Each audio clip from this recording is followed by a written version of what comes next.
Hey guys, tonight we're settling in for one of the more domestic dramas of Olympus.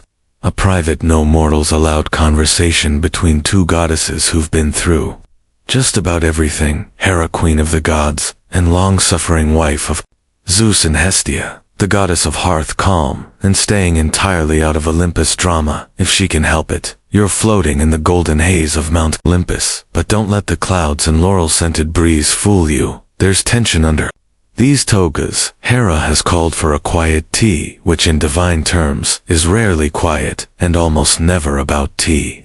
Also, small reminder, you probably wouldn't survive 5 minutes on Olympus, between thunderbolts, shape-shifting seduction schemes, and random transformations into wildlife. It's not exactly sleepover friendly. So before you get comfortable, take a moment to like the video and subscribe, but only if you genuinely enjoy what I do here. And let me know in the comments where you're listening from and what time it is right now. Now dim the lights, maybe turn on a fan for that soft background hum, and let's ease into tonight's journey. Together you hover just behind Hera as she strides down a marble corridor at a pace that suggests she's definitely not annoyed, but also wouldn't mind if the clouds parted just a bit more dramatically today. Her gown trails behind her in lazy ripples of gold thread, and there's the faint smell of pomegranate in the air, possibly intentional, possibly just residual wrath. You know it's serious because Hera has declined her chariot. That alone should worry everyone within a 10 Olympian radius. She pauses outside Hestia's sanctuary, adjusting a single lock of hair that hasn't moved in a century. Her knuckles rap softly on the polished bronze door, not too impatient, not too regal, just a light divine knock that says, I definitely came to talk, not vent. Inside, the hearth goddess is already waiting naturally. Hestia doesn't pace, she never paces. She moves with that serene, warm energy of someone who's been the family's emotional radiator since the Titanomachi. Her temple smells faintly of warm bread, ashwood, and lavender, not because she tries, but because existence bends toward comfort around her. As you drift in unnoticed, you catch Hera glancing around the modest stone chamber. It's filled with low cushions, steam rising off a single clay teapot, and an open window that lets in just enough breeze to rustle the olive leaves outside. Hera's brows lift, not at the beauty, but at the restraint. She is, after all, used to thrones and giant peacocks. You don't have servants. Hera says, I do. Hestia replies softly, pouring tea, but I asked them to leave. For this, there's a long silence. This, of course, is goddess speak for, let's talk about your husband, without the grapevine getting involved. They sit. Hera folds her hands in her lap, the way queens do when they are about to unleash either mercy or mayhem. You settle yourself near the hearth, not too close to the fire, just enough to feel the radiant warmth seep through your invisible toes. Hestia pours. There is something deeply disarming about the way she adds honey to each cup before Hera can even open her mouth. She knows. She always knows you've been quiet lately. She offers gently, have I? Hera replies, watching the steam rise. Or has Olympus been loud? Both, definitely. Both. You watch Hera pick up her teacup and take a thoughtful sip. The flavor seems to surprise her. Lavender and fig leaf, not her usual sharp ambrosia. She takes another sip anyway. Zeus has been. Hera starts, then pauses, not because she lacks words, but because there are too many of them. Zeus has always been. Hestia offers, with that maddening warmth that makes it hard to stay mad. There it is. The thing about being siblings for several millennia is that there are no preambles left. No need to explain that Zeus disappeared for 3 days and returned, smelling like laurel and guilt. No need to outline the sudden appearance of another suspiciously glowing child in some shepherd's cottage. No need to revisit the swan incident, but this time feels different. Mainstream historians usually write off the Olympians as just allegories, representations of natural forces and human archetypes. But every once in a while, a fringe theory pops up, suggesting that the gods actually held grudges in real time, that they felt boredom, that they remembered when their siblings stole their sandals or insulted their thunderbolts. Hera right now is that fringe theory incarnate. I'm not angry, she finally says, which of course means she is extremely angry, but not in the shouting way. I'm just tired. You glance at Hestia, who nods almost imperceptibly. This more than rage concerns her, because gods don't get tired. Not really. Not unless something in them has frayed at the edges for a very, very long time. I gave him everything, Hera says, still watching. Her Ti stood beside him when he was no one, when we were still hiding from our father. Ah yes, Kronos, the original bad dad, swallowed his kids whole. Not exactly a warm family man. Do you remember the cave, Hera continues, where we hid with Rhea? Before he spat us out, I remember, Hestia says, though her voice has a faraway quality now. The hearth crackles. You can almost see the flickering shadows of goat milk, mossy walls, the soft drip of water echoing through myth. It's strange, Hera says, to survive being devoured by your own father only to feel invisible in the home you helped build. You flinch slightly at the weight of that sentence. Even the tea seems to cool. Hera leans back against the cushions, suddenly exhausted, and he honestly thinks I don't know that I don't notice when clouds move unnaturally, when nymphs start humming for no reason, when mortals suddenly start birthing children that throw lightning bolts in their sleep. You stifle a laugh. Lightning baby detection isn't in the parenting books, but if anyone would notice, it's Hera. They all think I'll explode, she continues, smash things, curse, rain frogs, but I'm done exploding. Another long sip. The silence here is rich, not empty, full of all the things they've seen, all the things they'll never say out loud to anyone but each other. Do you love him? Hestia finally asks, her tone so gentle it almost melts into the breeze. Hera sets her cup down slowly. I loved what we were. What? I thought we were outside. A thunderclap sounds somewhere far off. It doesn't come closer. It knows better. The conversation ebbs there, drifting like mist off the hearth. You watch Hera's shoulders ease just a little. Just enough for the next sentence to not come out as a curse. Do you know what's worse than being betrayed? She says softly. Hestia tilts her head. Being predictable. I've become predictable. You want to reach out, place a hand on her shoulder, but you don't. This is their moment. Their private ritual. You're just a guest curled up on a cushion made of olive branches and old myths. There's no grand resolution in this section. No bolt of realization or sudden plan for vengeance. Just two sisters in the fading warmth of the day, sipping honey tea, letting the truth air out like heavy linens on a breeze. And somewhere far above the clouds, Zeus probably sneezes and pretends it's just the altitude. The hearth still flickers soft and steady, casting buttery light on the mosaic floor beneath your toes. The scent of fig leaf tea lingers like an unspoken word, and outside the wind stirs a lazy branch against the stone frame of the temple's arched window. The tension hasn't vanished. It's simply curled up for a nap beside the fireplace. Hestia glances sideways at Hera, her expression unreadable in the way only eternal siblings can manage. There's no judgment, only a sort of calm containment, like a warm oven, with something quietly baking inside, possibly pity, possibly disappointment, possibly a tart observation wrapped in sugar. You came here to speak, she says gently. So, speak. And Hera exhales. I'm not sure why this one bothers me more than the others, she murmurs, eyes fixed on a dancing shadow. Maybe it's the effortlessness of it, the way he's started skipping the lying altogether. You blink, that might actually be progress or regression, hard to say.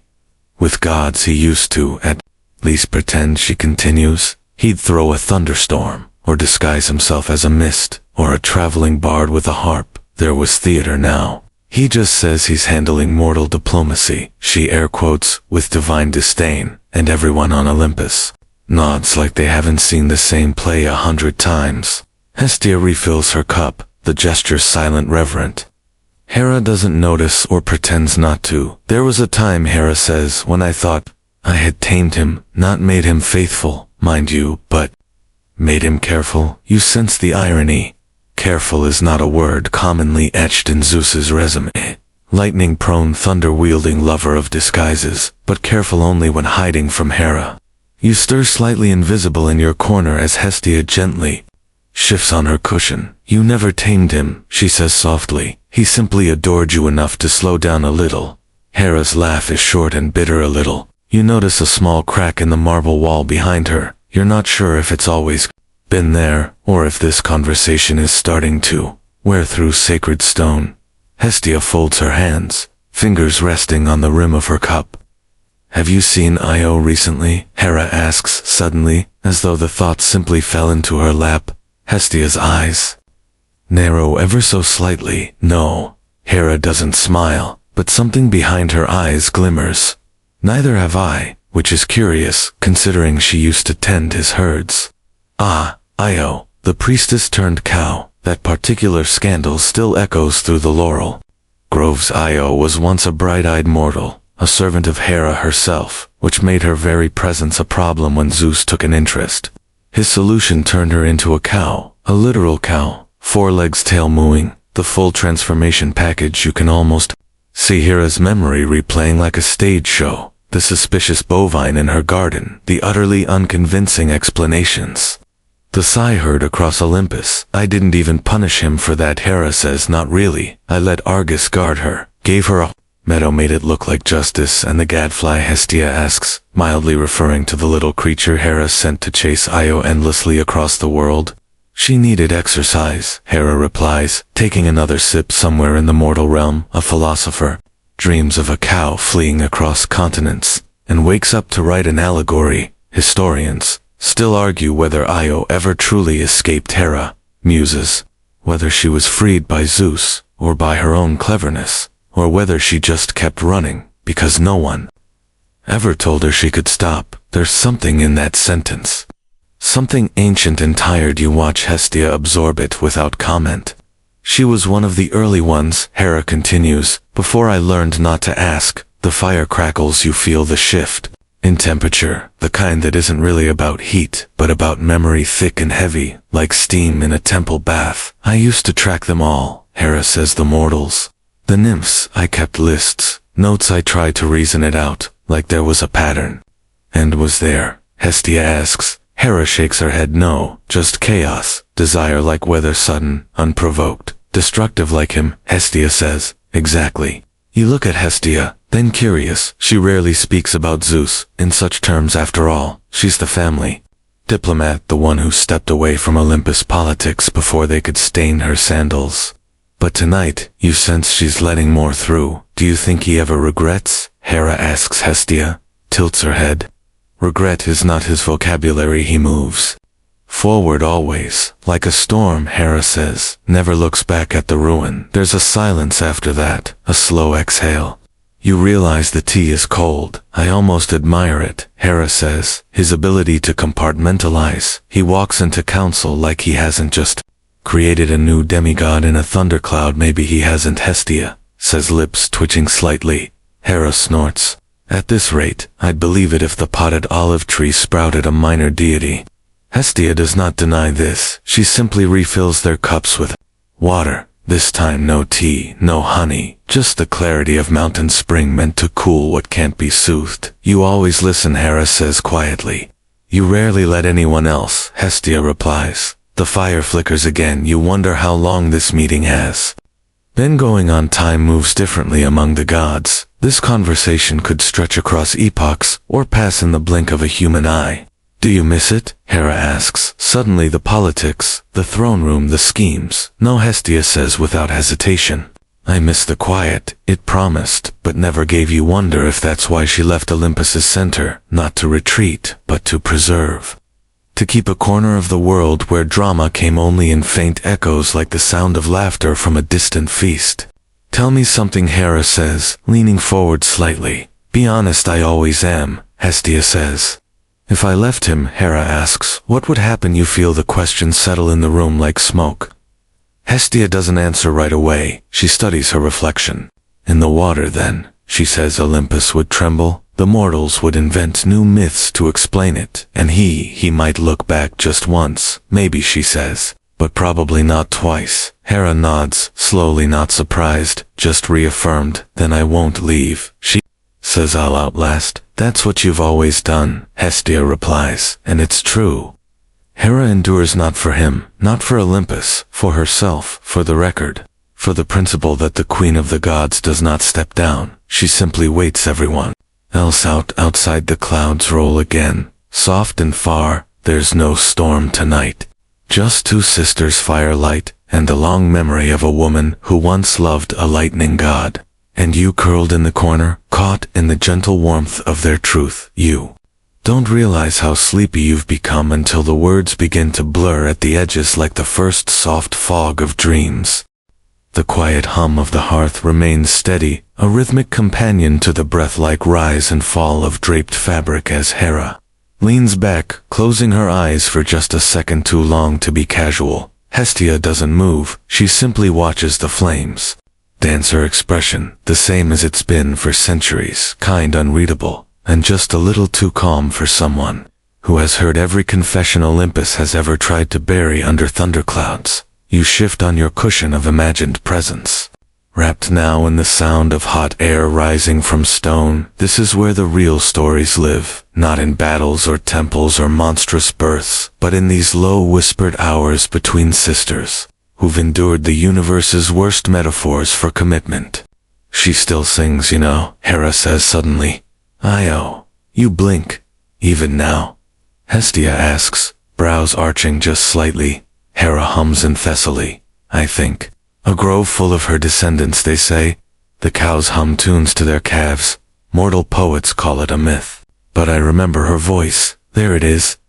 The thing about Hera that mortals often miss, in their retellings, her memory. It doesn't fade like smoke or stone. It collects, cataloging details most gods burn through in a flash of ego and divine negligence. Hera remembers lullabies. She remembers which hand a nymph carried her offering in. She remembers who stopped singing the moment Zeus entered the room. "You hold on to everything," Hestia says softly. "If I didn't," Hera answers. "Who would?" The question hangs there. You'd almost think it rhetorical if you didn't see the way Hestia looks away just for a moment. "They forget the cost," Hera continues, folding her hands. "Even the other gods, they think, because I didn't tear Olympus down after every betrayal. It didn't hurt that it was tolerated, absorbed. You endured, yes, but endurance doesn't mean silence." There's a pause, then Hestia adds, "No, but it does mean loneliness." And there it is, the cold slice of truth under all the ceremony. Not the fury, not the vengeance, but the dull ache of being the only one still in the room when everyone else has wandered off to seduce mortals or write prophecies in clouds. You watch as Hera reaches for a small plate of dried figs and almonds. She picks one up, studies it. "I once thought the council would fracture over Leda," she says conversationally, like discussing the weather. "You nearly choke on nothing. Oh, that one Zeus, in a fit of inspiration, or whatever passes for creativity in thunder. Gods had transformed himself into a swan to seduce, or depending on the version, assault the mortal woman. Leda the result to eggs, yes, eggs from which hatched Helen of Troy, Clytemnestra, and the Dioscuri twins drama, baked directly into biology. You'd think," Hera continues after centuries of romantic metaphors, "he'd try anything but birds. Swans are elegant," Hestia offers, with a diplomatic shrug. "They're also violent, territorial, and hiss when challenged," Hera says dryly, which actually, now that I say it aloud, you both laugh quietly, carefully, the way immortals do when joking about very serious things. Historians still argue whether Leda ever knew the truth. Hestia muses whether she recognized him, or whether the whole thing was a dream. Zeus forced her to remember only partially. She knew. Hera says the same way they all do, in their bones, if not in their minds.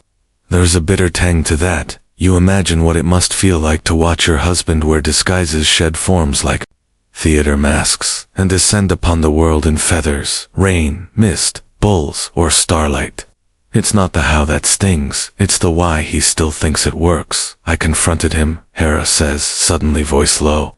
"You sit up, or you would if you had form recently?" Hestia asks. "Yes, after the Leda affair." Hera confirms. "I asked him if he even liked swans, if he found them beautiful or just convenient, and he said he didn't remember." The hearth's crackle goes quiet for a moment. Even the flames seem unsure how to respond to that. "I remember everything," Hera repeats. "You believe her, you remember the rage." Hestia says gently, do you remember the love Hera goes still?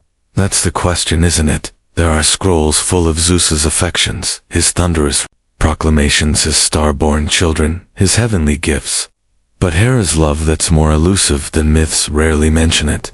It's hard to trace in a universe where being the wife of Zeus means constantly being in the eye of a storm someone else is enjoying. I remember what it was like before he changed, Hera says. And was that love? Hestia asks. I think it was hope. Hera answers, which is more dangerous. The silence returns, not heavy, just thoughtful, like a blanket someone has drawn up to your chin while you weren't looking. Hestia leans forward, tending the fire with a curved bronze poker. The logs adjust with a gentle sigh, sending a new wave of warmth, washing over your limbs. Do you regret staying? Hestia asks. Hera doesn't flinch. No, not even a little. Only when I imagine what I might have become without him. And what's that? Hera thinks for a long moment. Peaceful, possibly boring. Hestia smiles. I would have invited you here more often than I definitely would have left him. They both laugh now, and this time it's not bitter. I envy you, Hera says. You got out early. You kept your name clean. I didn't marry. Hestia shrugs. Not that anyone didn't ask. Apollo practically set up camp. You snort. Even you remember that rumor. But I chose the hearth. Hestia continues. Because I knew Olympus needed one place that wasn't for show. One place to come back to even when you don't want to admit you need it. And did you ever, Hera asks, need it? No regret. I have my regrets, Hestia says, turning a fig over in her palm. But not that you imagine the mortal world far below. Fires flickering in homes, in temples, on altars. All sacred to Hestia. All quiet places in noisy lives, and you understand she didn't withdraw, she anchored. She became this still point in a spinning myth. You're not alone, Hera. Hestia says, eyes soft. You just feel like you are. It's not the same. No, Hestia agrees. It's lonelier to be surrounded by people who think they understand. The hearth cracks. Again, louder this time, as if punctuating the sentence. Hera glances toward it, not startled, but reminded.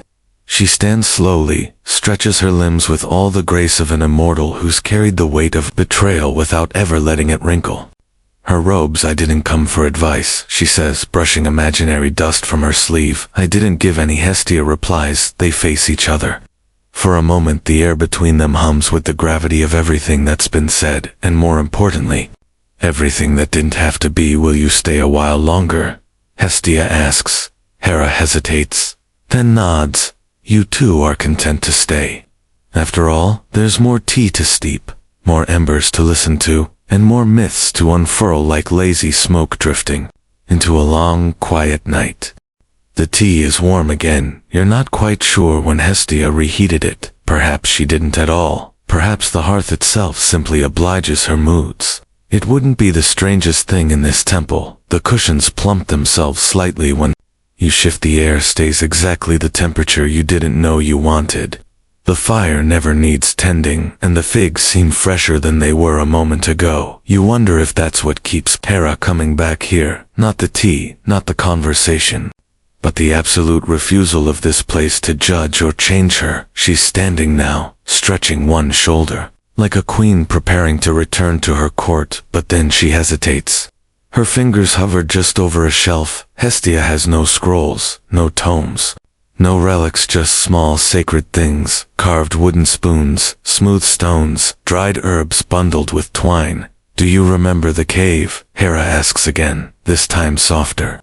You already asked that, Hestia replies, but she doesn't mean it unkindly. I keep circling back to it, Hera says, to those first days when Kronos was still out there. Ah, Kronos. Every family has that one parent. The one who eats his own children because of a prophecy. The one who refuses to share power, but also refuses to leave the room. You imagine being young and immortal, and inside your father's stomach, only to emerge, blinking, and fully grown, as if nothing happened. A fun childhood. We were all children then, Hera says, but not in the way mortals are children. We had no toys, no songs, just fear, and the echo of our mother's voice telling us not to make noise in the belly of time itself. You shiver, and not from cold. Historians still argue whether Kronos truly swallowed them whole. You recall from somewhere, or whether It's symbolic gods being trapped in cycles of their parents. Makin Hera doesn't care for symbolism. She remembers the wet, echoing dark. He spat us out eventually, she says, but not all of us together one by one, as if he could bargain with fate, and Rhea tricked him, Hestia adds. She gave him a rock. Hera smiles faintly. He must have had terrible digestion. They both chuckle though. It's the kind of laughter reserved for people who've survived something that should never be joked about but somehow must be. You were first, Hera says. You saw it all. I saw nothing. Hestia says it was pitch black and warm and still. You always did like the warmth, Hera teases. Hestia shrugs. I make peace with what I'm given, that Hera says, settling onto her cushion. Again, is the one thing I've never learned. There's no accusation in the sentence. Just a quiet admission. Hera doesn't make peace. She makes rules, order schedules. She organizes the wedding banquet for gods and mortals, and then side-eyes anyone who shows up late. You imagine her as a young goddess, newly unswallowed, brushing divine goo off her robes, and immediately filing a complaint about the cave's exit tunnel. I remember when we each got our domains, Hera says. Zeus took the sky, Poseidon, the sea, Hades, the underworld, Demeter, took the harvest, and you took the hearth. Hestia says, no one fought you for it. No one wanted it. Hera leans in, slightly intrigued. And you didn't mind. I preferred it, Hestia says, sipping tea. They took the chaos, I took the center. And there it is again. The reason they're still close after all these millennia. Hestia never interferes, never scolds, but she knows she holds every storm at a soft distance, as if warming a bowl of soup.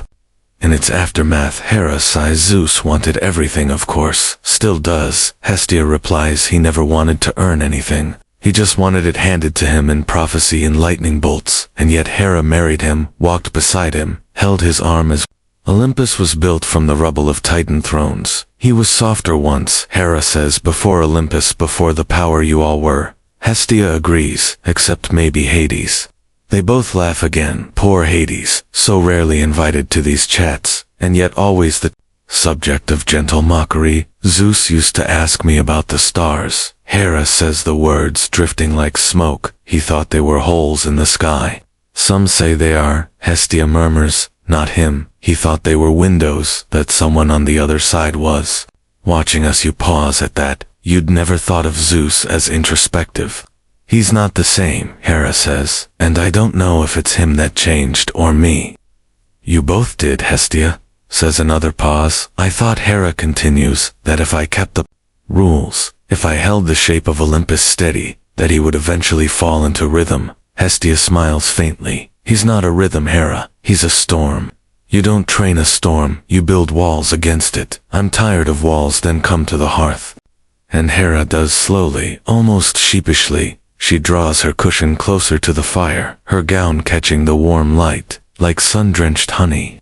They sit there, not speaking, letting the fire say the rest. The room settles deeper into quiet. You drift with it. A slight breeze pulls through the window and stirs the olive branches. A small carved bowl of olives sits untouched on the low table between them.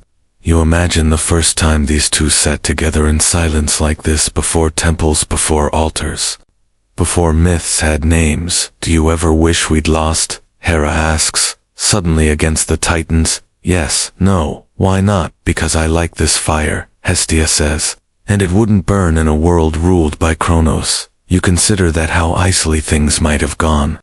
Another way, what kind of universe would it be, if time never passed, if no one dared defy their parents, if gods were never born anew? But then again, no fire, no tea, no sisterhood forged in patience. I hate him sometimes, Hera says, barely audible. Zeus. I know I don't want to, but I do. You're allowed, am I? Yes, Hestia says, but only here. You wonder how many times Hera has slipped away from Olympus to say that out loud. How many centuries she's held it in behind polite smiles and divine wrath. And well-mannered peacock glares. You're allowed to burn, Hestia adds, just don't burn yourself. It's not advice, it's a gentle reminder, like a mother's hand on a fevered forehead. They sit like that for a while, you barely breathing, Hera, barely blinking. Hestia glowing with a warmth no sun could match somewhere far above or far below. Zeus is probably mid-conversation with a shepherdess or planning a thunderstorm to impress a dryad, or checking on the egg status of some swan-born offspring, but none of that matters here. Not in this room, not beside this fire, not between these two. And not for you either. You're starting to feel it now, how the story slows your thoughts, how the edges of each word soften, how the warmth seeps deeper into your bones. There's no conflict here, just a quiet remembrance of what it means to hold the world together, even when the one you love keeps pulling it apart. The fire sighs softly, and with it the mood shifts, less heavy now, less dense with unsaid things. Hera sits a little straighter, the tension in her jaw eased. Hestia remains perfectly still except for the small, slow circle she draws with her thumb along the rim of her cup. You wonder if this is a ritual one, repeated across the ages, one sister venting her storms, the other containing them with heat and honey. And then Hera speaks again, her voice tinged with something nearly whimsical. Do you remember our wedding? The question is casual, but you can feel it carry the weight of marble pillars. Hestia nods. Once you wore myrtle leaves, and Zeus tried to outshine the sunset. He succeeded, Hera says, almost smiling, but only because he ordered the sunset to pause. You imagine it, a glowing young god, thunderbolt, freshly polished, demanding the cosmos hold still so he could make a dramatic entrance. Classic Zeus. He had Hephaestus forge the chariot himself. Hera says gold-plated wheels, fire, bronze horses. He was so proud of it until Apollo tripped over the harness. Now there's a full smile briefly. The memory isn't a wound, not this one. There were 1,000 guests, she adds. Oceans rose to watch, stars danced, mortals sang songs. They didn't understand you. Picture Olympus, lit with sacred lanterns, each one carried by a nymph or demigod. A celebration large enough to echo across myth. But my favorite part, Hera says, was the quiet moment after everyone left, when he held my hand and told me he'd be better than his father. Hestia looks up from her tea. That is not the sort of thing Zeus usually says. He meant it, Hera adds. I could feel it for that brief moment. He meant it. You wait, breath held in the still air, and then Hestia asks, then came Io. Of course you feel it too, that inevitable turn. That sense of betrayal, returning like a well-rehearsed chorus. It doesn't matter how many centuries have passed. Hera remembers the sequence, the high followed by the fall he denied. It, of course, Hera continues, said she was deluded, accused me of being jealous. You almost choke on Hestia's behalf. Even the olive tree outside seems to shake its leaves disapprovingly. But that wasn't the worst part, Hera says, turning her gaze toward the fire. What was Hestia? Asks gently. He looked me in the eye and smiled. Like it was charming. There's a stillness after that, not silence exactly, but something deeper, a divine pause. That was the first time I realized I'd married someone who believes deception is affection, Hera says. Hestia doesn't reply right away. She simply refills both cups, slowly, as if warding off something colder than night air. You didn't know what he'd become, Hestia offers. I knew what I hoped he'd be, Hera replies. That's never the same thing. You sit with that literally, folded on a divine cushion blanketed in flickering hearthlight, slowly digesting a truth too big for temples. It's not just the mortals, Hera continues, or the nymphs. It's how careless he is, how easily he leaves chaos in his wake and calls it love. You nod, or you would if you had a neck here. And yet Hera says they all praise him. Poets sing of his glory, mortals name their sons after him. They build statues so absurdly muscular I have to look away. Statues are for those who aren't listening. Hestia murmurs. Hera tilts her head. You think they don't know? I think they want the myth, not the man. There it is again, the ache of being a god, not as mortals imagine, but as you truly are, flawed, eternal, exhausted. They call me vengeful, Hera says. Cruel, petty. I've read the epics, Hestia nods. Never mind that I've kept the seasons turning, held Olympus together, raised Ares when Zeus abandoned him, sheltered Hephaestus even after he threw him from the sky. You blink. That's right. Most myths gloss over the parenting side of things. Hephaestus still sends me little fire sculptures. Hera adds ugly things but sweet. They're better now, Hestia says with a smirk. One of them actually looks like a horse. I thought it was a pair. Another laugh, genuine this time. You feel its warmth bloom in the space between them, and then with a sip of tea, Hera shifts the mood. Did I ever tell you about the gift Zeus gave me on our 1000th anniversary? Hestia raises an eyebrow. He built me a private garden hidden in the clouds, full of lilies, doves, and guesses. More lilies, a statue of himself 20 feet tall. Shirtless you wheeze quietly, and it plays music, Hera adds. Thunderous harp chords on a loop. Even Hestia winces. That's thoughtful. It's horrifying, Hera says flatly. I moved a peacock nest in front of it. They sip you stew somewhere. A thundercloud likely shifts uncomfortably, and the worst part, Hera adds, is that he thought it was romantic. Hestia hums. Some gods think grand is the same as good. Zeus thinks loud is the same as love. You lean back in your mental seat, letting the words wash over you. Hera's not ranting anymore, not unraveling, she's simply cataloging, taking inventory of centuries of mismatched gestures, and yet she hasn't left him. You wonder if Hestia is about to ask that again, but instead she says something else. You know he's afraid of you, right? Hera looks up sharply. He hides it. Well, Hestia continues, but he fears what you are when you're quiet. You feel Hera shift again, not with pride, but with consideration. He should, she says, and maybe he does. Do you ever think, Hestia asks slowly, that Zeus loves being married to the one being he can't predict? Hera pauses. You can almost hear the storm cloud gears turning. He'd never admit it, she says, but you see it, Hestia replies.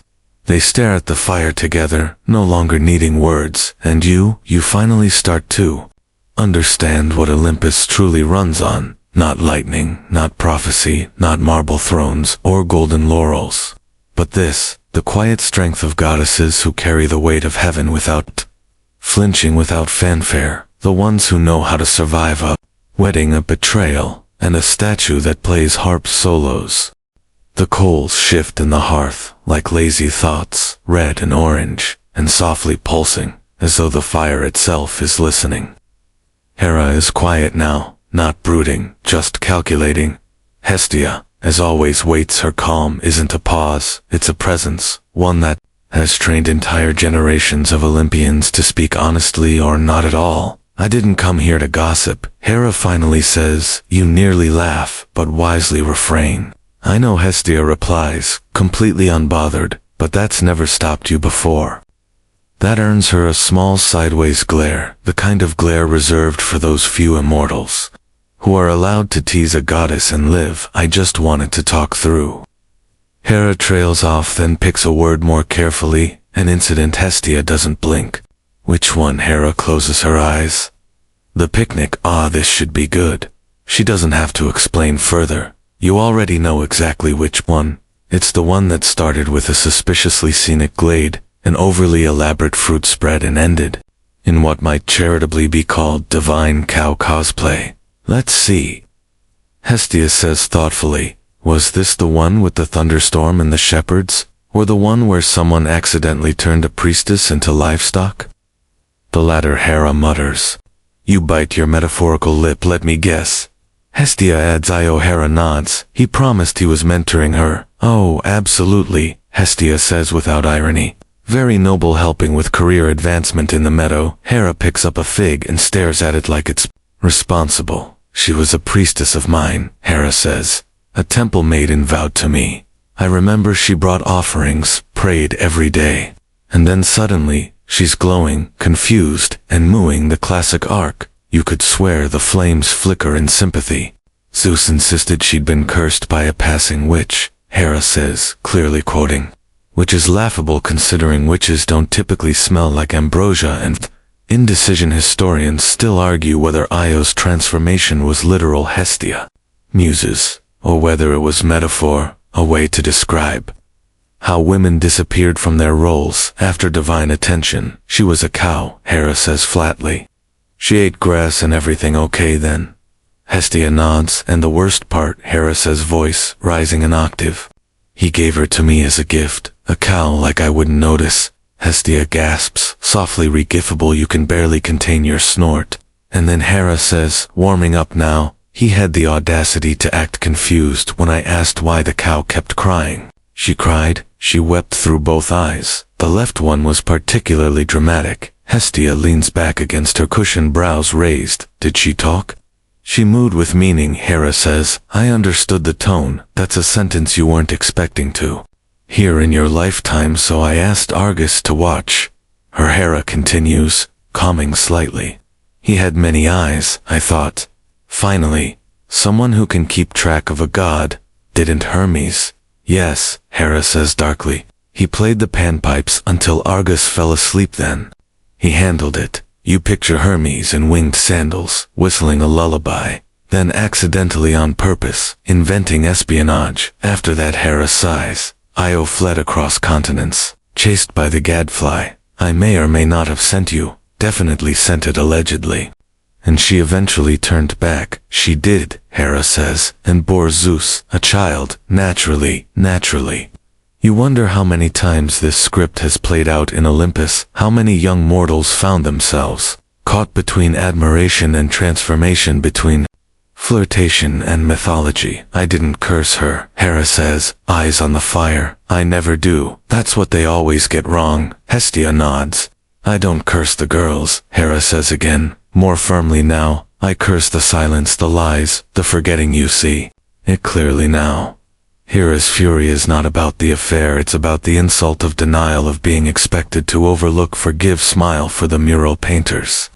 Do you ever wish you'd married someone else? Hestia asks. Hera considers this. No, she says slowly, because he was the only one who looked at me and saw power. You blink. That's what drew me in, she continues. He didn't just want a queen. He needed someone to sit beside him when the stars were divided. But Hestia prompts, he only wanted the image of power, not the accountability that comes with it. You feel that in your chest. Would you do it differently now? Hestia asks. I'd make the contract longer. Hera says more clauses, fewer loopholes wouldn't help. Hestia says, he'd just rewrite the sky. True, Hera murmurs. The fire pops. A small spark dances into the air, before fizzling mid-flight. They think I'm cruel, Hera says.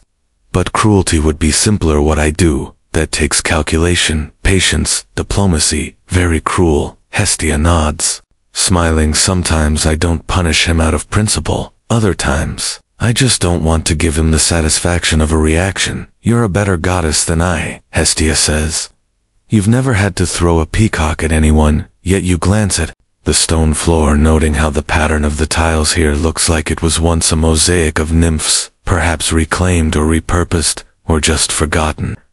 How do you do it? Hera asks, genuinely now. Stay detached, peaceful. You've heard all of it, lived through the same centuries, and still you sit here and hum while stirring honey. Hestia doesn't answer right away. Then she says, I don't stay peaceful despite the noise. I stay peaceful because of it. Someone has to. Hera nods slowly. You make a good center, she says. You make a good storm wall. You look between them and realize this is Olympus's real infrastructure. Not the pillars, not the temples, but these women. These worn, wise, still standing women. Would you like more tea? Hestia asks. Already reaching for the pot, please, Hera says. Make it strong. I have to go back soon. You exhale. You'd almost forgotten that time moves forward.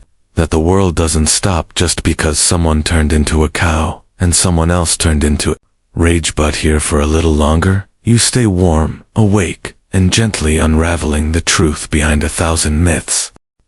The teapot hums faintly as it refills their cups, steam curling in quiet spirals, like little divine secrets, too shy to be spoken aloud. You barely notice the moment Hera relaxes her spine, still regal, but no longer battle-ready. This is her halfway point, that part of the storm when everything stills. Just before the wind remembers to rage again, she holds her teacup like it's a chalice. Or a weapon, or both. Swans, Hera says suddenly, as though the word was just handed to her by an invisible scribe. Let's talk about the swan. Hestia nods as if she'd been waiting. She stirs her tea with the kind of serenity only available to immortals and monks with heated floors. You mean that one, she says. There's only one, Hera, replies the swan. The legendary, overly feathered, suspiciously poetic one. You don't need a scroll to know who they mean. Zeus's most infamous transformation.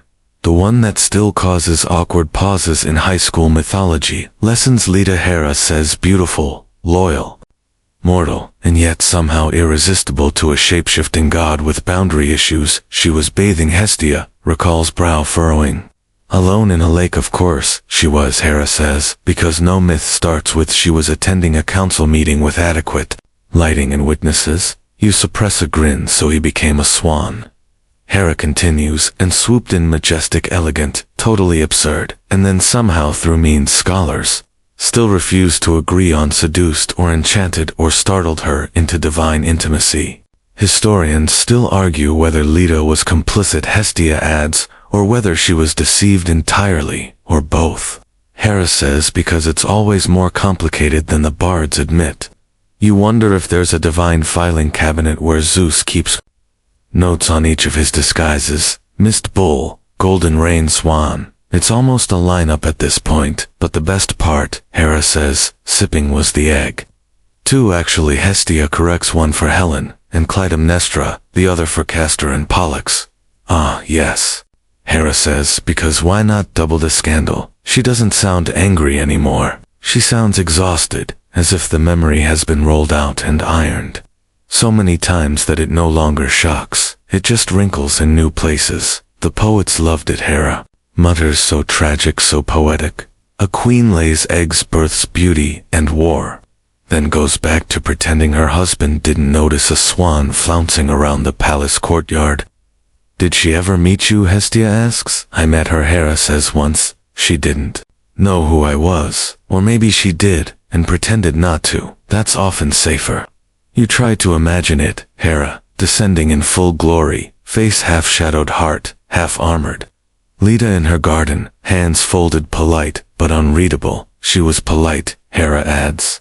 But she didn't apologize. Did you want her to know? I just wanted to see. See what if she glowed? Did she know? Hera says she just looked tired. There's a beat of silence.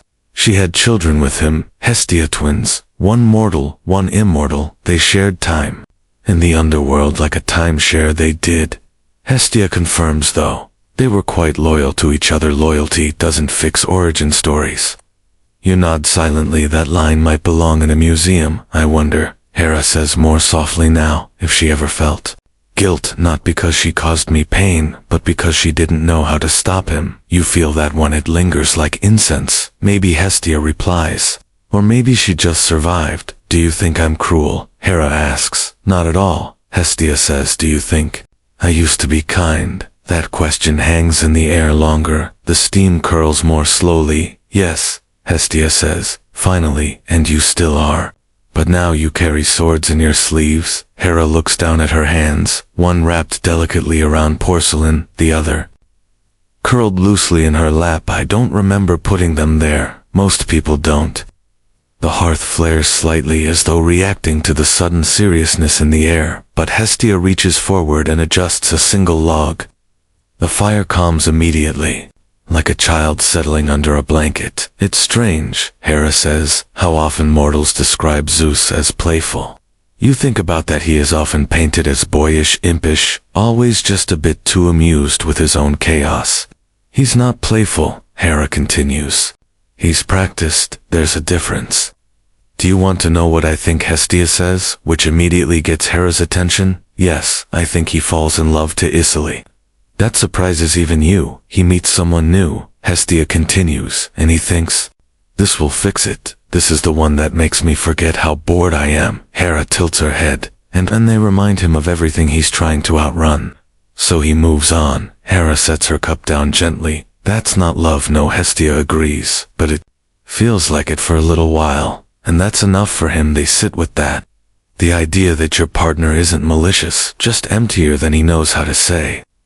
I used to think I could fill it, Hera says, that, if I was grand enough, wise enough, radiant enough, he'd stop needing new distractions. Were you? Yes. Did it help? No. Hestia doesn't try to fix that.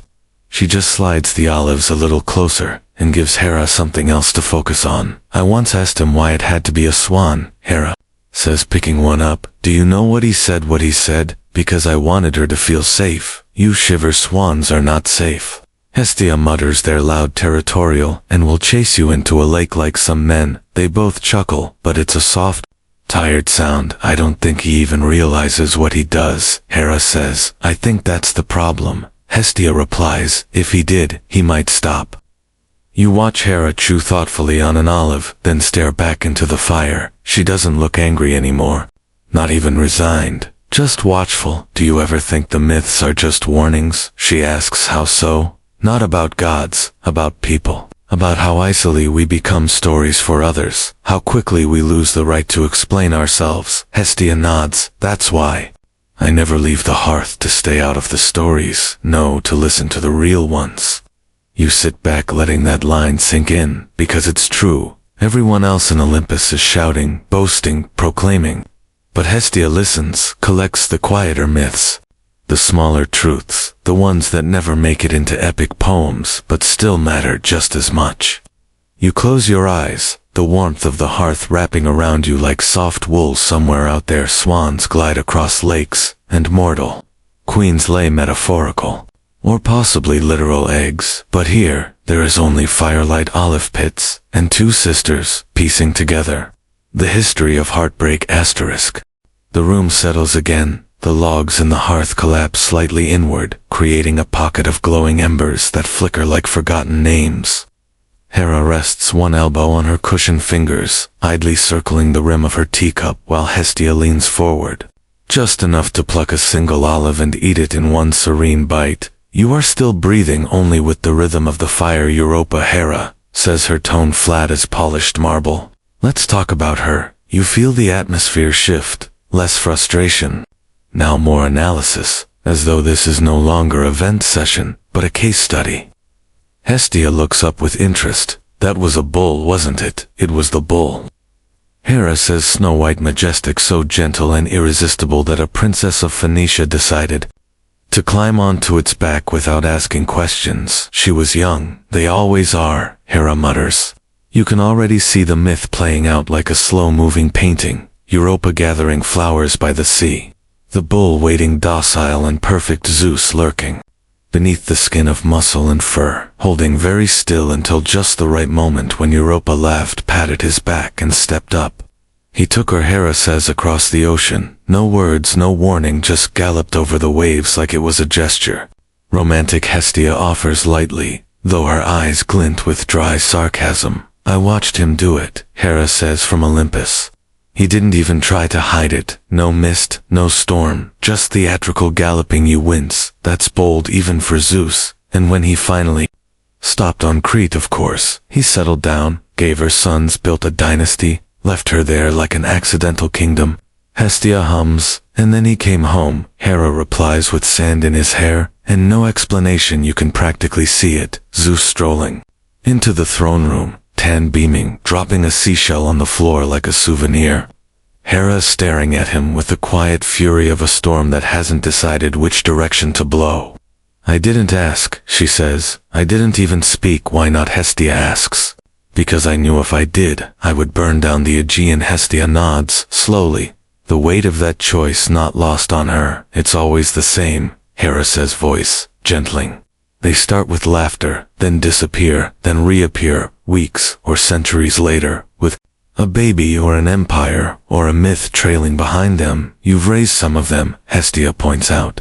Of course I have, Hera says. Someone has to. You wonder, has anyone ever thanked her for raising gods she didn't bear, for tending to the bruised stories Zeus left behind? I sent doves. Hera continues to watch her. Europa. And what did they see? She adjusted, named constellations, decorated her new palace with shells and wool. You sound almost proud. I'm not, Hera says, but I understand. Understand what?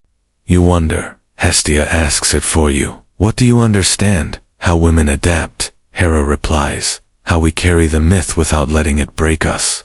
You pause on that line. You'll think about it later. Long after the fire dies down. He left her there, Hera says, because he knew he could. Did she ever ask about you? No, but her sons were taught to offer sacrifices at my altar. Hestia nods. An unspoken apology. I took it, Hera says it was the only one I ever got you. Stare at the steam rising from the cups. Again, even it seems hesitant now, there are so many of them. Hera continues. Semele, Callisto, Antiope, Tigit, each one with a different lie. A different animal, a different excuse. Callisto was a bear, Hestia murmurs half to herself. I know, Hera says. I turned her into one. You glance up, not out of cruelty, Hera says, reading your silence, but to protect her. After he left her to Artemis's wrath, she was a follower of the hunt. Remember, I do. Hestia nods, and Artemis forbade distractions. She would have killed her, Hera says, so I made her something Artemis couldn't touch. You realize now? Hera's stories have layers most myths flatten. She wasn't always avenging, sometimes she was rescuing. I'm not kind, she says, but I'm not heartless. You believe her. And then she adds, the mortals look up and call the stars by his name. The bull, the bear, the eagle, all him, Hera says, even when the stories weren't. You think of Europa again, resting in her palace on Crete, naming her children, building an entire civilization on the back of confusion. She must have felt it, the flicker of divinity in her sons, the echo of Olympus in their tempers. Did she miss him? Hestia wonders aloud. I don't think she had time to. That hits harder than you expect. The pace of survival is faster than longing. Sometimes I kept a map, Hera says, a chart of where he went, who he visited, what he became. Hestia looks surprised. You did. It's gone now, Hera says, burned it on purpose. Why? Because knowing didn't help. It just made me late to dinner. That earns a snort from Hestia. I tried, Hera says, to make rules, limit his reach, assign guardians, build alliances with the muses. I even got Eileithyia involved once, the goddess of childbirth. Yes, Hera smirks, tried to stall one of his illegitimate labors for weeks. You're terrifying. I'm effective, Hera replies, but then she softens again. It didn't matter. She says he always found new ways. You realize something in that moment. Hera's not listing wounds. She's recounting strategies. This isn't a confession, it's a report. And I watched Europa fade, Hera says, not die, just stop being mentioned. They usually do. Hestia agrees.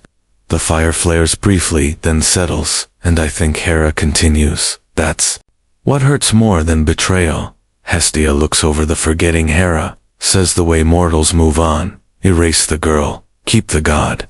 You're silent now, utterly still. Because you see it everywhere, in statues, in songs, in how myths are passed down like shiny coins without their tarnished sides, and that, Hera says, is why I rage. Hestia nods once, then rage here, sister, and so she does. Not in thunder, not in curses, just in words, in the telling, in the memory, and tonight, you remember with her. The room settles again, the logs in the hearth collapse slightly inward, creating a pocket of glowing embers that flicker like forgotten names. Hera rests one elbow on her cushioned fingers, idly circling the rim of her teacup, while Hestia leans forward, just enough to pluck a single olive and eat it in one serene bite. You are still breathing, only with the rhythm of the fire, Europa, Hera says, her tone flat as polished marble. Let's talk about her. You feel the atmosphere shift, less frustration, now more analysis, as though this is no longer a vent session, but a case study. Hestia looks up with interest. That was a bull, wasn't it? It was the bull, Hera says, snow white, majestic, so gentle and irresistible that a princess of Phoenicia decided to climb onto its back without asking questions. She was young, they always are, Hera mutters. You can already see the myth playing out like a slow-moving painting, Europa, gathering flowers by the sea. The bull waiting docile and perfect, Zeus lurking beneath the skin of muscle and fur, holding very still, until just the right moment, when Europa laughed, patted his back and stepped up. He took her, Hera says, across the ocean. No words, no warning, just galloped over the waves like it was a gesture. Romantic, Hestia offers lightly, though her eyes glint with dry sarcasm. I watched him do it, Hera says, from Olympus. He didn't even try to hide it. No mist, no storm, just theatrical galloping. You wince. That's bold even for Zeus. And when he finally stopped on Crete, of course he settled down, gave her sons, built a dynasty, left her there like an accidental kingdom. Hestia hums, and then he came home, Hera replies, with sand in his hair, And no explanation, you can practically see it, Zeus strolling into the throne room, tan beaming, dropping a seashell on the floor like a souvenir. Hera staring at him with the quiet fury of a storm that hasn't decided which direction to blow. I didn't ask, she says. I didn't even speak. Why not? Hestia asks. Because I knew if I did I would burn down the Aegean. Hestia nods, slowly, the weight of that choice not lost on her. It's always the same, Hera says, voice gentling.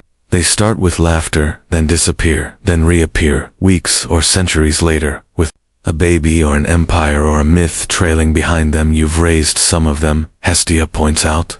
Of course I have, Hera says. Someone has to. You wonder, has anyone ever thanked her for raising gods she didn't bear, for tending to the bruised stories Zeus left behind? I sent doves.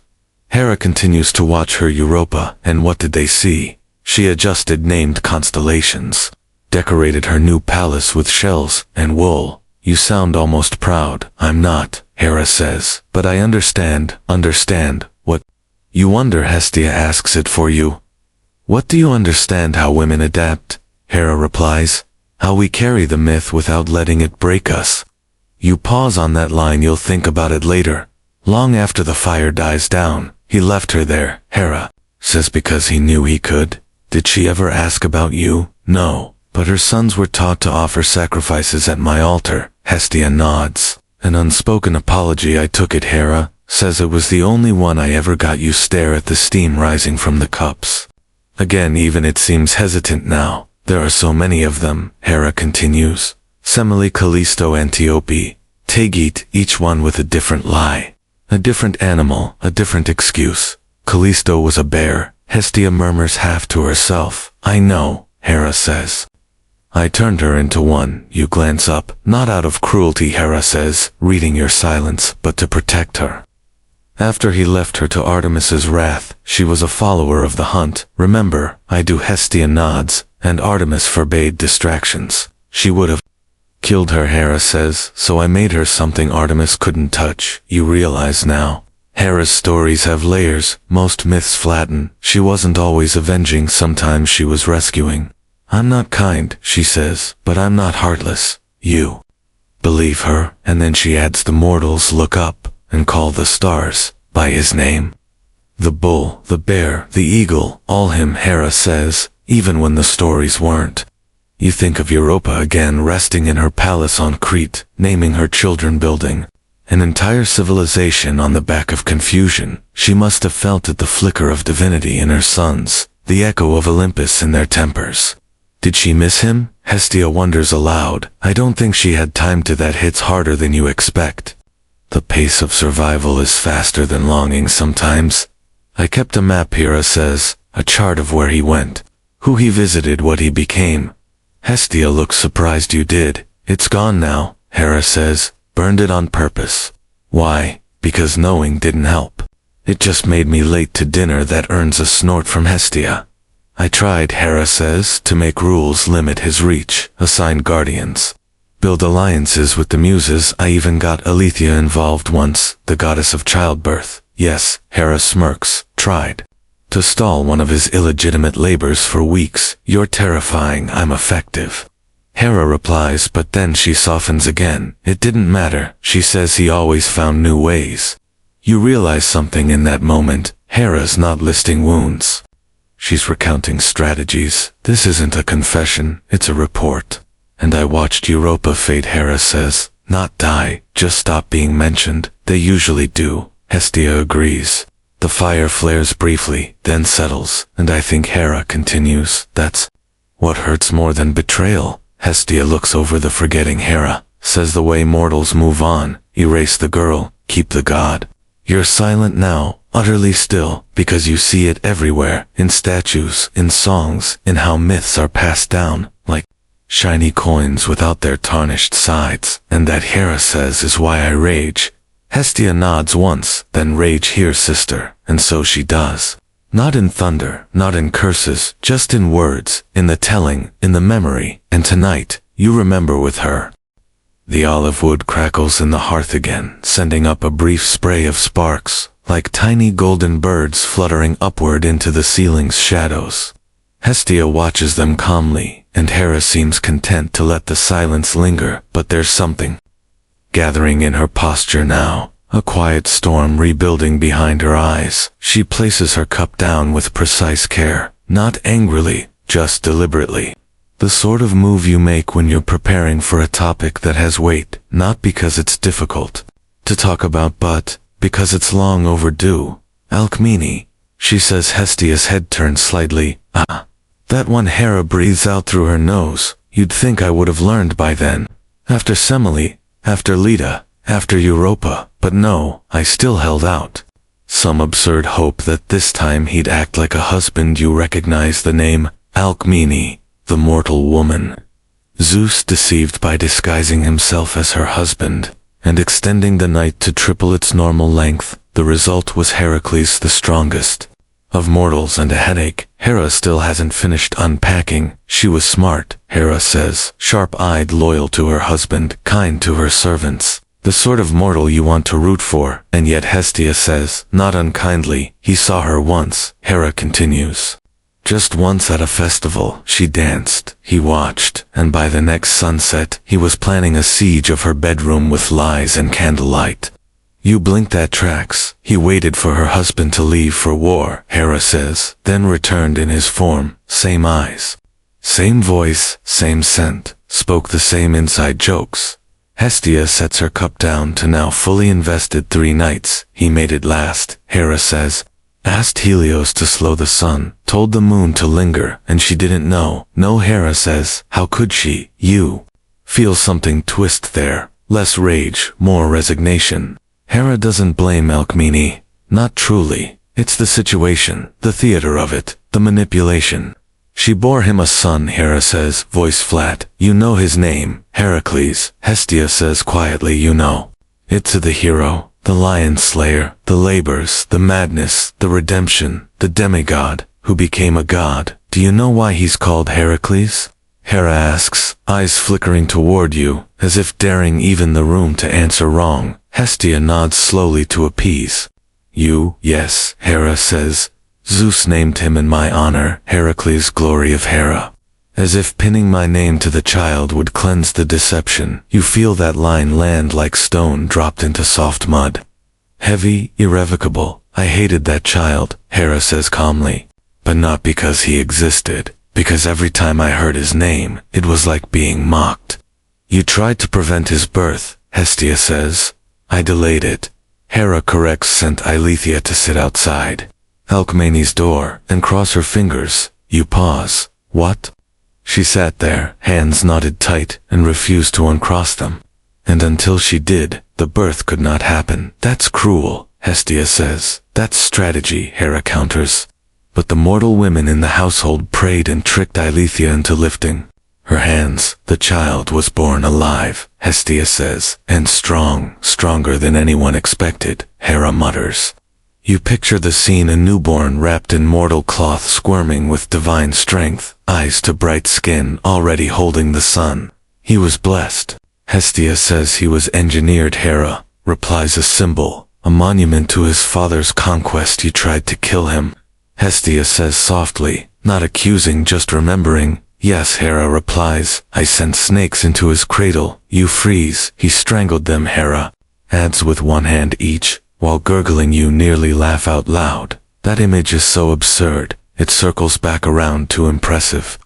He never feared me, Hera says. Even as a child he just blinked those enormous eyes and smashed everything in sight. And later, Hestia prompts, I harassed him, Hera admits, set labors on him, cursed him with madness, sent him to serve Eurystheus. The 12 labors, Hestia murmurs. You know them: slay the Nemean lion, capture the Cyrenian hind, clean the Augean stables. Legendary feats performed by a man who should have hated Hera, but he didn't. Hera says that's the worst part. Hestia tilts her head. He worshipped me, Hera explains, not as a goddess, but as a standard.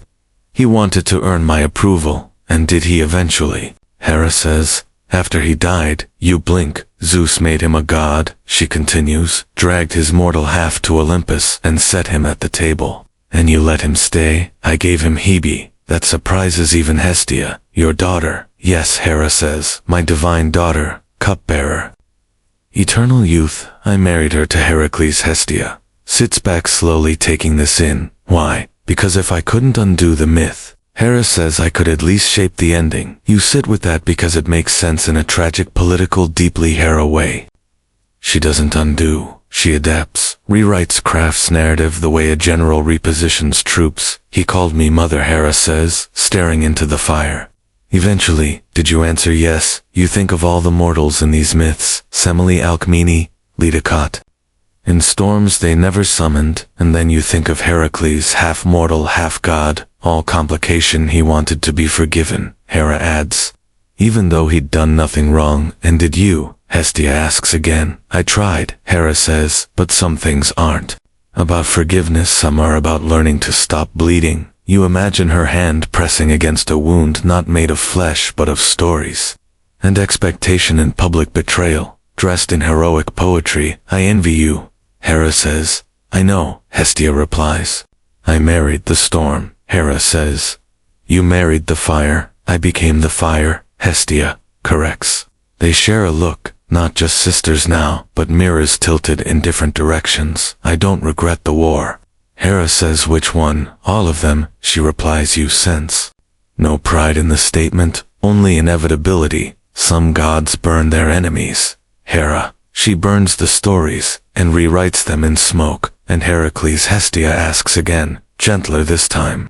He rests. Hera says he's happy or drunk. It's hard to tell with him. You laugh a little quietly. That seems right. And Zeus? Hestia asks. Hera picks up her tea again. Sips. He thinks it's all resolved, she says.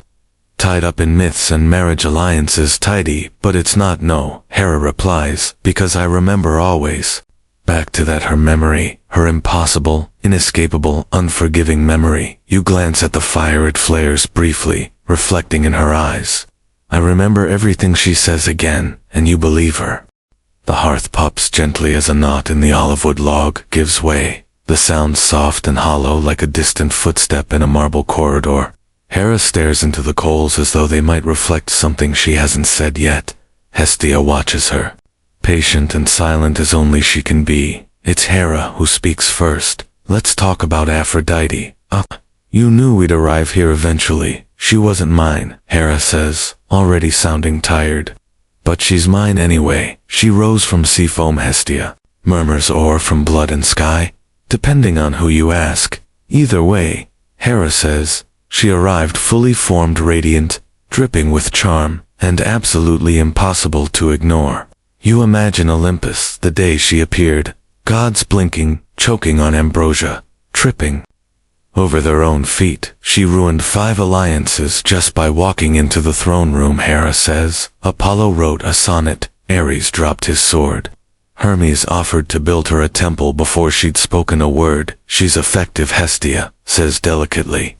She's a problem, Hera corrects you. Stifle a laugh, but not because of what she is. Hera continues, because of what Zeus did with her. Of course he married her off, Hera says to Hephaestus. You blinked. That part of the myth always felt strange. The goddess of love paired with the god of the forge, beauty and flame, velvet and iron. He thought it was strategic, Hera says, that if she belonged to someone gentle, she'd cause less chaos. And did she? Not even close, Hera snorts. She caused more. Hestia smiles faintly. She and Ares were inevitable, Hera says, eyes narrowing like sparks in dry grass. You sit forward slightly, already feeling the heat of this next tale. She was kind to Hephaestus, Hera says, in public, polite, respectful, but behind the veil, it was clear she was restless. Did she ever love him?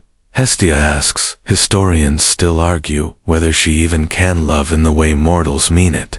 Hera replies, or if she simply mirrors what others crave. That's poetic and haunting. Ares saw her first, Hera says. In a garden he was polishing his shield. She stepped in, and the roses blushed.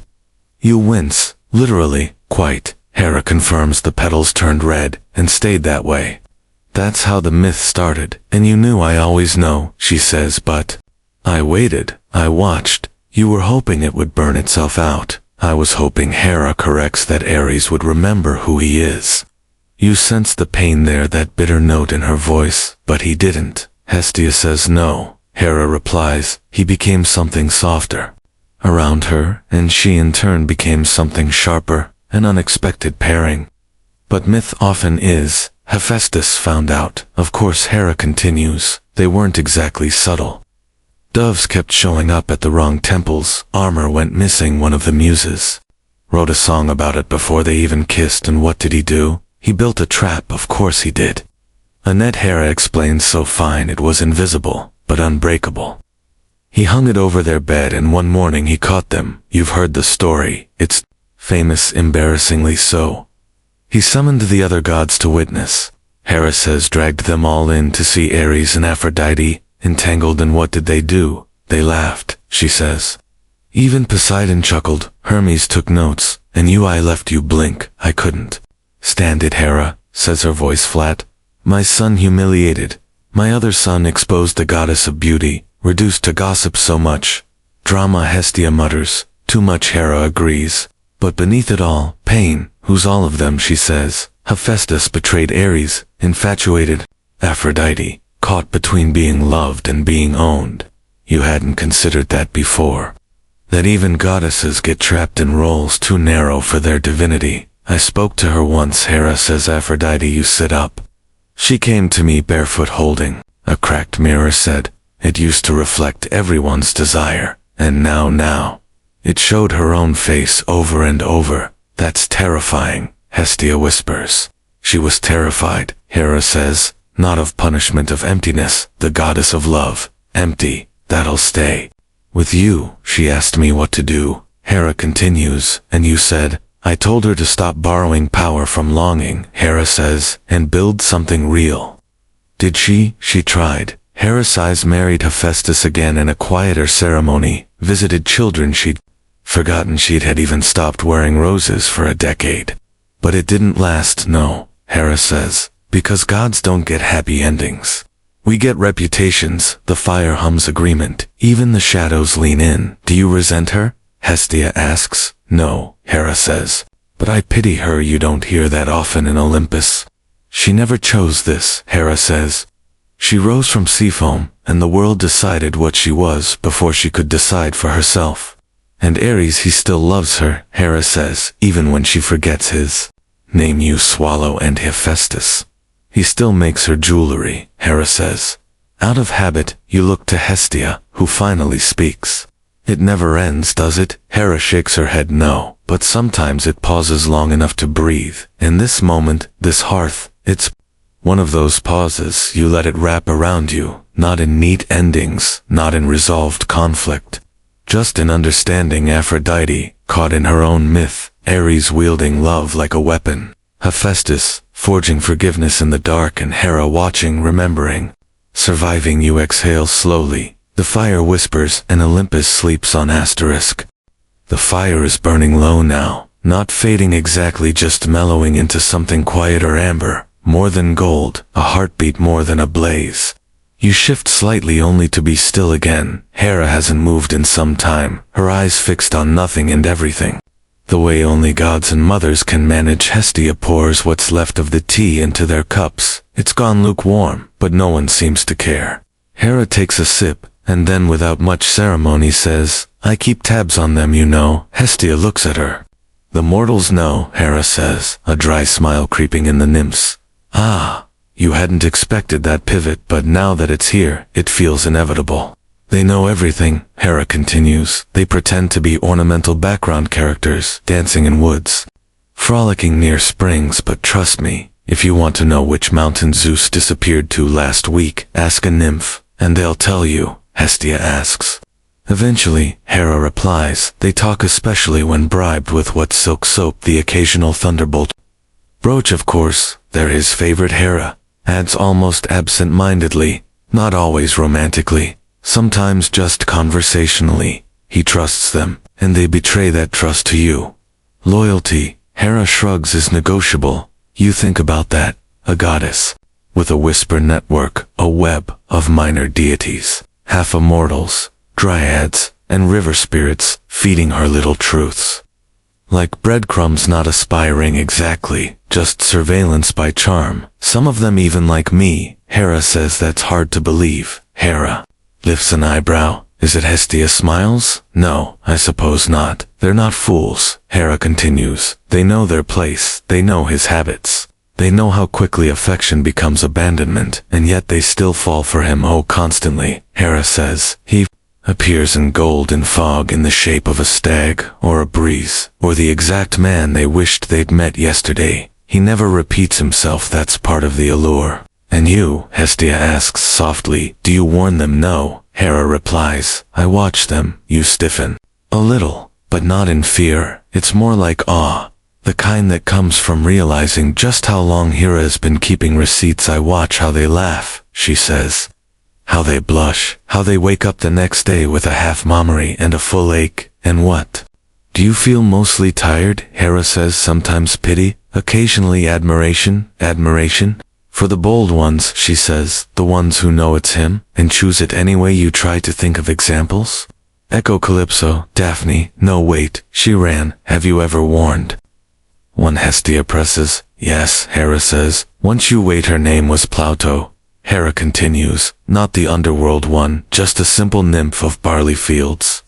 He appeared to her in the form of a farmer, calloused hands, worn sandals, spoke about harvest cycles, and she believed him. She liked him, Hera says, but she liked her fields more so when I appeared, yes, as myself, and told her the truth. She stepped back. Gently, firmly, she turned down Olympus for wheat brave. Hestia says she lived to be old. Hera says, eyes misting for just a moment, by mortal standards, never regretted it, and now you wonder how many others she could have saved, if only they'd listened. If only someone had told them the man in the mist was a pattern, not a miracle, but most don't. Hera says, listen, because it's easier. Hestia says, to believe they're special. Exactly, Hera replies. There's a pause, long and tender. Do you keep lists? Hestia asks. Not anymore, Hera says. They made me angry now. I keep a garden. You blink a garden. Every time a nymph vanishes, Hera explains, I plant something, a flower, a fruit. Something that reflects who she was. You imagine that garden, overgrown, lush, quiet, heavy with names, no longer spoken aloud, and you remember them. I remember everything. Hera repeats, do you ever plant one for Zeus? No, she says, lips tightening because he never vanishes. He just moves, on another log cracks in the hearth. You wonder how many of those plants bloom in the shape of regret, how many still open their petals. When it rains, waiting for a voice that won't return, I walk there sometimes. Hera says, alone, I speak their names, not loud enough for the world to hear, just loud enough for me to hear. Hestia nods slowly. That's more than most get. They deserve it, Hera says. Even if they were foolish, even if they didn't listen. They deserve to be remembered for more than how they fit into his story. And there it is again, the real core of Hera's fury. Not the cheating, not the humiliation, but the erasure. The way Zeus's myths grow taller and broader, while the women in them shrink down to footnotes. You know what I hate most? Hera asks suddenly. You brace, it's the masks, she says. The animal forms the mist, the lies he doesn't appear as himself. He makes them fall for possibility. She swallows her tea like it's an oath. I married him, Hera says. Not a swan, not a bull, not a sunbeam. And I still barely know the shape of his honesty. Hestia reaches out again, brushes her fingers against Hera's. I envy your fire, Hera whispers. I envy your memory. Hestia replies. The flames dim further, shadows stretch, and still Hera watches, still she listens.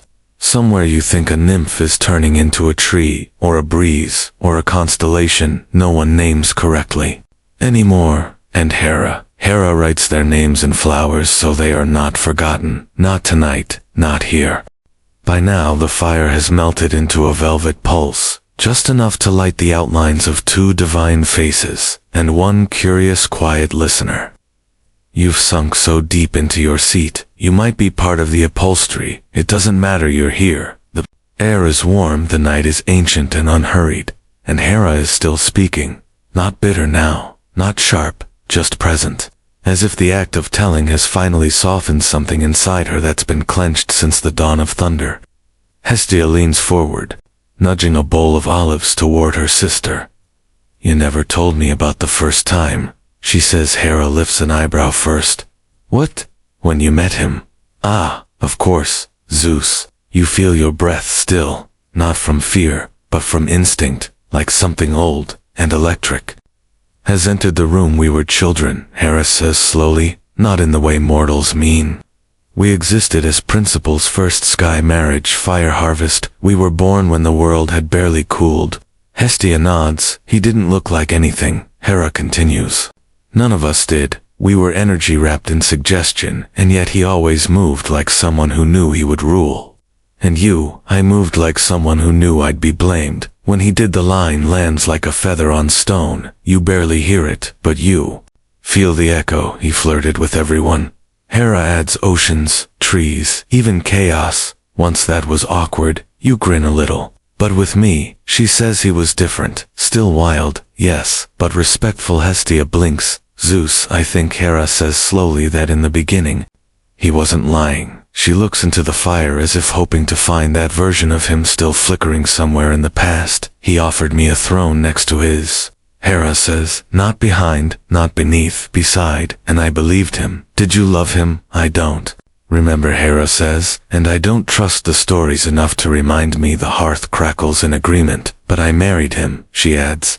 We danced beneath the world tree. The houri crowned me. The stars blinked in sequence. Even Gaia smiled. And then power happened. You feel the shift, the way myths fold around this moment, like a fan snapping shut.